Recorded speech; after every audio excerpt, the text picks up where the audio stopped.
HOA Karen called the cops, forgot I owned the land. Now her HOA's gone. The flashing blue and red lights reflected off my living room window as I sat in my favorite recliner, sipping my morning coffee. At 67, I'd thought I'd seen everything life could throw at me. Vietnam, raising 3 kids, losing my Martha to cancer. But nothing quite prepared me for the sight of 2 police officers approaching my front door, while Brenda from the HOA stood smugly on my lawn, arms crossed like she'd just won some imaginary war. Little did she know, she just fired the first shot in a battle she was destined to lose. "Morning, officers," I said, opening my door with a calmness that surprised even myself. "Something I can help you with?" The older officer, who looked about the same age as my youngest son, tipped his hat. "Sir, we've received a complaint about violations of HOA regulations on your property." I nodded slowly, stepping onto my porch. "I see. And would the complainant happen to be the lady currently trespassing on my land?" Brenda's smug smile faltered slightly. "This is community property. I have every right to be here." If you've ever lived in a planned community, you've probably met a Brenda. She's the type who moved in 5 years ago and immediately appointed herself queen of the neighborhood association. Since my wife passed, Brenda had been on my case about everything: my mailbox, too vintage, my lawn, not green enough, and most recently, the small memorial garden I'd planted for Martha beside our porch. "Actually, Brenda," I said, keeping my voice even, "this isn't community property. This is my land, all of it, including the land your HOA office sits on." The officers exchanged glances. "Sir, if you could explain..." "Would you like to come in for some coffee, officers? I think it's time we cleared some things up." As we sat around my kitchen table, I explained what Brenda had conveniently forgotten when she decided to make my life miserable. My grandfather had originally owned all the land that now made up our community. When he passed, he left it to my father, who developed it but kept the mineral rights and, most importantly, the actual land ownership under a family trust. The houses were sold, but the land itself had been leased for 99 years. That lease was up for renewal, and as the trustee, I had the final say. "Let me get this straight," said the younger officer, his eyes wide. "You technically own all the land in this community?" "That's right," I nodded, "including the plot where the HOA building stands. And Brenda's house too, for that matter. I've learned that sometimes in life, the most satisfying victories aren't the loudest ones. They're the ones that come with quiet dignity and legal paperwork." If you're enjoying this story so far, please consider subscribing to my channel for more tales of everyday justice and standing up for what's right. The conflict with Brenda had started small, as these things often do. First, it was a notice about my fence being 2 inches too high. Then, it was about the color of my front door. Each time, I'd make the requested changes, even though I knew I didn't have to. I believe in being a good neighbor, after all. But things escalated when I planted Martha's memorial garden. It was a simple circular bed with her favorite roses, a small bird bath she'd loved, and a stone bench where I could sit and remember her. 3 days after I finished it, I received a violation notice. "Unauthorized landscaping," Brenda had declared when she hand-delivered the notice herself. "The HOA must approve all permanent garden installations." "Brenda," I'd said, trying to remain civil, "this is a small memorial for my late wife. It's not hurting anyone." "Rules are rules, Robert," she'd replied, her voice dripping with false sympathy. "If we make exceptions for you, we have to make them for everyone."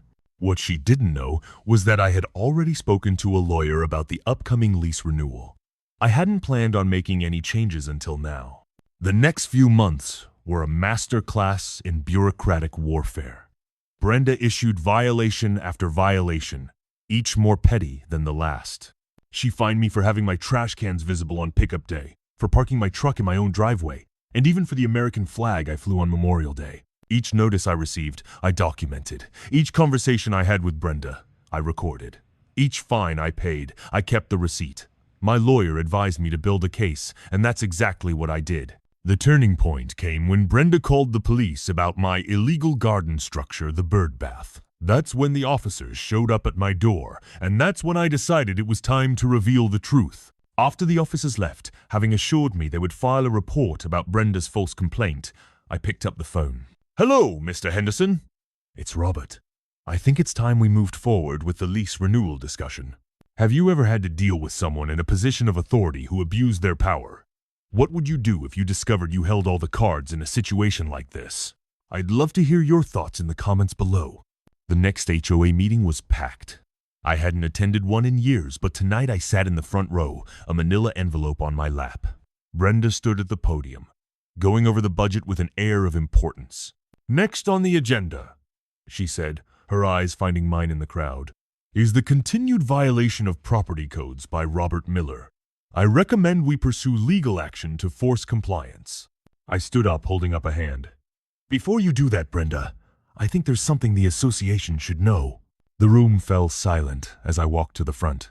Most of you know that my family originally owned all the land this community is built on. What you may not know is that the 99-year lease granted to the HOA is up for renewal next month. And as the current trustee of the Miller Family Trust, I'm the one who decides whether to renew it. A murmur went through the crowd. Brenda's face went pale.